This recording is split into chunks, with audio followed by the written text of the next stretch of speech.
Whoever saves one life saves the world entire. Schindler's List was not just a historical drama. It was a brutal, emotional gauntlet that pushed its cast and crew to the breaking point. It was not a film set. It was a battlefield of memory trauma and artistic obsession. Cameras froze in bitter night shoots. Extras collapsed under the weight of recreated terror. Spielberg himself spiraled into despair as the lines between past and present blurred. Today, we uncover 20 weird facts about Schindler's List, a journey into choices, risks, and moments few people ever hear about. Fact number 20. Spielberg breaks down almost daily on set. Steven Spielberg enters the production knowing it will be heavy, but what audiences did not know is just how often the weight crushes him. He cries almost every day, not small tears, but full emotional breaks that stop shooting in its tracks. The recreated brutality feels too real. The dailies hit him like a punch. This is not filmmaking. It is excavation of pain. Crew members offer distractions like Robin Williams, making surprise calls to lift him from the darkness. Spielberg does not watch playback. He cannot. Each scene steals something from him. Yet this vulnerability becomes the film's strength. Every shot carries the imprint of a director pushed to his limits and refusing to look away. Fact number 19. The red coat shot sparks a massive debate. The girl in the red coat becomes the film's most haunting image, but the decision erupts into a fierce argument in production meetings. Some argue it violates the strict black and white aesthetic. Others believe it is too symbolic, too pointed. Spielberg insists it is not a stylistic trick. It is a warning flare of lost innocence. The crew tests multiple film stocks to achieve the exact shade that will cut through the monochrome like a scream. When they see the footage, the debate ends instantly. The color shatters the frame. What audiences did not know is that Spielberg later says, "The shot is the emotional hinge of the entire film. It is the moment Oscar Schindler's conscience ignites." Fact number 18. Liam Neeson almost loses the role after a single audition slip. Liam Neeson seems perfect now, but in the early days, nothing is certain. During one audition, he delivers a key monologue with a shift in tone that Spielberg privately calls too heroic. Schindler is not a classic hero. He is morally tangled, not noble, but conflicted. Neeson leaves the room thinking he has failed. Producers discuss replacements, and big names float around. But Spielberg replays the tape and sees something subtle in Neeson's eyes. A flicker of fear. A man pretending to be stronger than he is. That duality defines the entire character. He gets the role by the thinnest margin, and it changes his career forever. Fact number 17. Prosthetic corpses create ethical panic on set. To recreate liquidation scenes, the effects team builds hyper-realistic bodies. So realistic that several extras refuse to walk near them. Some crew members step off set shaking. The morgue imagery feels too authentic. Spielberg faces a moral dilemma. It is not shock value, but truth. Not spectacle, but history. Still, the emotional toll is crushing. The props department rearranges bodies between takes, so actors do not fall into patterns of numbness. What audiences did not know is that Spielberg later shortened several sequences in editing, after realizing the images are overwhelming, even for viewers. The corpses were meant to show loss. The real impact was far heavier than expected. Fact number 16. Ben Kingsley becomes the set's moral anchor. Ben Kingsley, who plays Itzhak Stern, does more than act. He becomes the emotional caretaker of the entire cast. When extras break down, he guides them off set. When younger actors tremble between takes, he steadies them. Spielberg quietly refers to him as the film's conscience. Kingsley refuses to let the horror swallow people whole. He studies survivors. He studies exhaustion. He studies silence. It is not performance. It is service. What audiences did not know is that his calming presence keeps the production from fracturing during its darkest scenes. His empathy becomes as essential as any camera lens or lighting rig. It grounds the film in humanity when everything else feels unbearably bleak. Fact number 15. Real survivors secretly appear as extras. During casting, Spielberg invites local residents to participate in scenes to deepen authenticity. What audiences did not know is that several background actors are actual Holocaust survivors who choose to stand in the recreated environments as an act of remembrance. They do not seek attention. They do not reveal themselves publicly. They simply want to bear witness. Production halts more than once when a survivor quietly steps away. Overwhelmed by a memory the set accidentally triggers. Spielberg ensures a counselor stays present at all times. The extras say they are not reliving the trauma. They are reclaiming it. The weight of their presence shifts the atmosphere. Actors move with more care. Crew members speak more softly. It is no longer just a film set. it becomes sacred ground. Fact number 14. Ralph Fiennes stays in character and terrifies the crew. Ralph Fiennes' performance as Eamon Gueth is chilling, but the process behind it is even more unsettling. To maintain intensity, he stays locked in character long after the cameras stop rolling.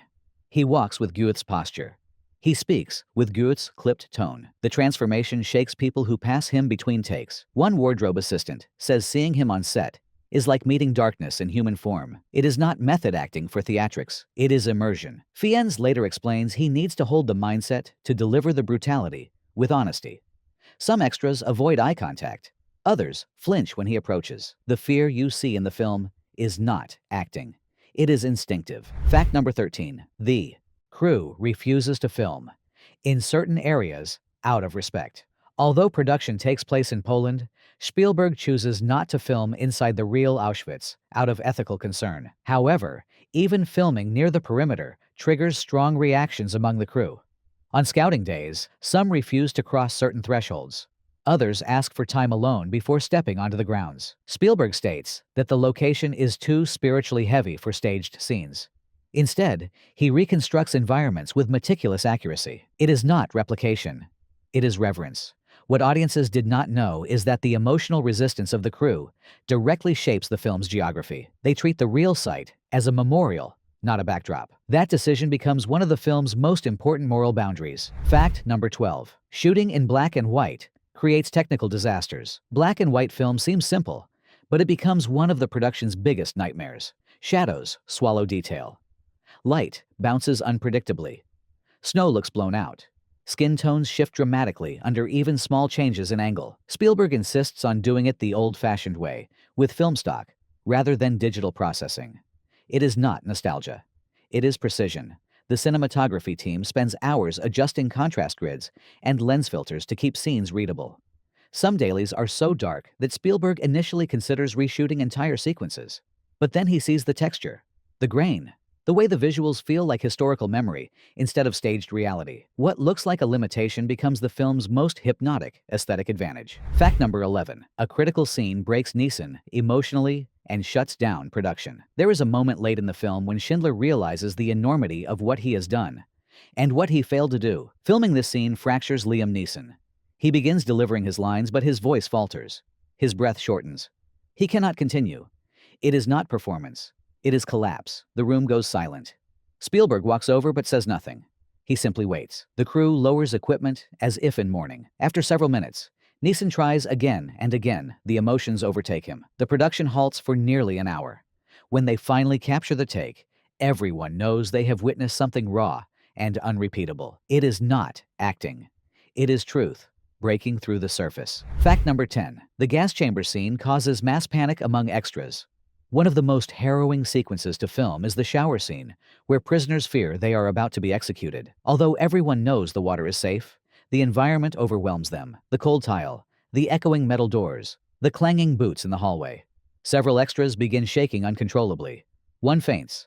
Another begs to leave. Spielberg stops everything and addresses the room with calm, steady words. He reminds them that this is portrayal, not threat. Yet the emotional weight remains brutal. When the water finally pours down, the entire group breaks into tears. It is not relief.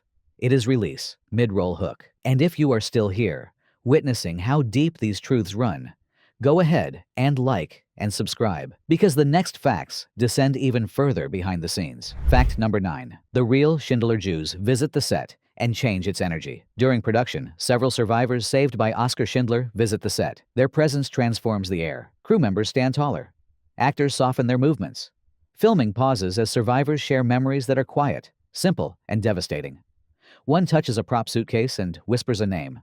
Another watches Neeson in silence, and later says he carries the right kind of sorrow. Spielberg does not stage these visits. They happen naturally, and each one alters the emotional DNA of the film. The survivors say the production feels respectful and heavy, but necessary. What audiences did not know is that cast members often go home after these visits, unable to speak for hours. The weight follows them long after the cameras stop. Fact number 8. Spielberg refuses to storyboard many scenes to preserve chaos. Spielberg is known for meticulous planning, But here, he tears up his usual process. He refuses to storyboard several major sequences, including liquidation scenes. He wants unpredictability, realism. Human panic, not choreography. This choice terrifies the crew. No storyboards mean no comfortable safety net. Actors move freely. Extras react spontaneously. Camera operators chase motion rather than anticipate it. The result feels raw and uncontrolled. Exactly as Spielberg intends. What audiences did not know is that this method creates logistical nightmares. Lighting teams scramble. Focus pullers miss marks. Assistant directors race to track continuity. Yet the footage pulses with life. The mess becomes meaning. Fact number 7. Filming night raids pushes the crew to physical collapse. Night shoots in winter Poland look authentic on screen. But they crush the team. Temperatures drop so low that breath forms clouds under the harsh lights. Crew members wrap heating pads around their legs to keep muscles from locking. Equipment freezes. Tracks stiffen. Actors' teeth chatter through takes. Spielberg insists on pushing forward because the night sequences hold essential emotional power. Eventually, one camera operator collapses from exhaustion. Production pauses while medics intervene. It is not lack of preparation. It is the relentless, cold, draining strength, hour by hour. What audiences did not know is that the crew considers these nights the most punishing experience of their careers. Yet, they also say it is the work they are proudest of. Fact number 6. A single improvised moment completely redefines Schindler's character. One quiet scene shifts the entire emotional architecture of the film, and it happens by accident. During a take, Neeson adjusts a cufflink with trembling hands. It is not scripted. It is instinct. Spielberg watches the monitor and instantly understands the power of that gesture. It reveals fear, ego, uncertainty, humanity. This is not the confident industrialist. This is the man beneath the performance. Spielberg tells Neeson to keep it. Crew members later say that small gesture adds more depth than pages of dialogue. It becomes one of the keys to shaping Schindler's internal world. What audiences did not know is that this spontaneous moment influences the editing and informs future scenes, giving the character a vulnerability that anchors the entire film. Fact number 5. Extras are so immersed, they start following real camp routines. During long shooting days, the extras playing prisoners begin falling into patterns that mirror historical reality, even when cameras are not rolling. They walk in tight groups. They whisper instead of speaking normally. They hold themselves small as if trying not to be noticed. None of this is directed. It happens naturally as the environment begins shaping behavior. Crew members watch in silence as background performers line up for food without being told to. Spielberg recognizes what is happening and becomes even more protective of their emotional safety. He orders frequent breaks and encourages cast and crew to step outside the recreated world to reclaim their sense of self. What audiences did not know is that this immersion leaves many with lingering unease long after filming ends. Fact number 4. The film creates a strange, hopeful energy among the darkest scenes. Despite the brutality recreated on set, something unexpected begins to happen. Cast and crew develop a quiet brotherhood. It is not denial. It is survival. Between setups, they share stories, laugh gently, and remind each other why they are making this film. Spielberg encourages this. He believes the human spirit must counterbalance the heaviness of the material. One assistant director calls it emotional sunlight. In the middle of filming scenes of horror, there are moments of kindness that feel larger than the set itself. What audiences did not know is that this balance becomes essential. Without it, the production risks collapsing under its own darkness. Instead, it develops a rhythm of pain and resilience that mirrors the very story it tells. Fact number 3. A camera malfunction accidentally creates one of the most iconic shots. During a liquidation scene, a handheld camera begins to fail. The stabilizer jams, causing the frame to jitter violently. The operator signals for a cut, but Spielberg watches with intensity. The chaos feels real. It feels alive. He waves for the scene to continue. Later in dailies, that flawed footage leaps off the screen. It captures the disorientation of terror in a way no planned shot ever could. Spielberg selects it for the final cut, not despite the malfunction, but because of it. What audiences did not know is that this moment becomes a visual anchor for the film style. Imperfection becomes authenticity, and authenticity becomes power. Fact number 2. Spielberg refuses payment and donates his entire salary. Spielberg makes a bold decision before filming begins. He declares that he will not take a paycheck for this film because he considers any profit from depicting the Holocaust morally unacceptable. Instead, he donates his entire salary to establish the Shoah Foundation, which documents testimonies of survivors worldwide. It is not publicity, it is purpose. Crew members say this choice shapes the atmosphere of the production. It becomes a mission, not a movie. The cast feels the shift. The weight grows heavier, yet also more meaningful. What audiences did not know is that this decision helps preserve thousands of survivor stories that might otherwise be lost to time. Fact number 1. The final list. Seen films in near silence to honor the real names. When the famous list is read aloud, Spielberg orders absolute silence on set. No whispers, no casual footsteps, no background chatter. The names are real, and he refuses to treat them as props. He gathers the cast and crew and explains that they are about to speak history, not dialogue. The atmosphere shifts instantly. Actors stand as though attending a memorial. Crew members lower their heads. The reading begins, and even seasoned professionals choke up. What audiences did not know is that several takes end in tears. Spielberg later says this moment is the soul of the film, a reminder that every name was a world. Bonus fact: Spielberg shoots the epilogue last, and the cast begins weeping before cameras roll. The final scene, where survivors and actors walk together to Schindler's grave, is filmed at the very end of production. Spielberg says he wants everyone to arrive with their emotional armor already worn thin. When the survivors step forward, the cast begins crying before action is called. Some cannot stand without support. It is not direction, it is history touching the present. The footage is so raw that Spielberg trims it to avoid overwhelming viewers. What audiences did not know is that many crew members consider this day the most profound moment of their lives.